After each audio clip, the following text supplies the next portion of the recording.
तर आजच यूट्यूबवर हिंदुस्तान 24 तास न्यूज चॅनलला सबस्क्राईब करा आणि बेल आयकॉन दाबायला विसरू नका। अपघाताला निमंत्रण देणाऱ्या चालकांवर कारवाईची मागणी।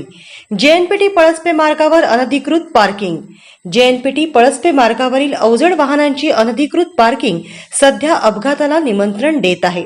टी पॉइंट येथून सुरू होणारी ही पार्किंग पुष्पक नगरपर्यंत पोहोचली असून सर्व्हिस रस्त्यासह मुख्य रस्त्यावरही सर्रास वाहने पार्क केली जात आहेत। अटल सेतू सुरू झाल्यापासून या मार्गावर वाहनांची वर्दळ वाढल्याने अवजड वाहनांची पार्किंग थेट मुख्य रस्त्यावर केल्याने अपघाताचा धोका निर्माण झाला आहे। काही वर्षात या ठिकाणी झालेल्या अपघातात 800 पेक्षा जास्त चालकांचा अपघातात जीव या मार्गावर गेला आहे। या अपघाताला मुख्यत्वे करून रस्त्यावर केली जाणारी अनधिकृत पार्किंग जबाबदार आहे।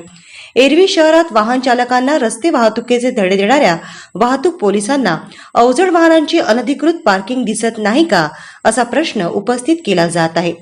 रात्रीच्या वेळेला या मार्गावरील पथदिवेही बंद असतात, त्यामुळे येथे येणाऱ्या चालकांना अंदाज येत नसल्याने मोठ्या अपघाताचा धोका संभवतो। ग्रामस्थांचीही ये जा।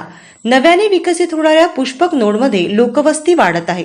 स्थानिक ग्रामस्थांचीही मोठी ये जा या ठिकाणी असताना अनधिकृतपणे सर्व्हिस रस्ता आणि मुख्य रस्ता अडवणाऱ्या या अवजड वाहन चालकांवर कोणी कारवाई करणार आहे की नाही?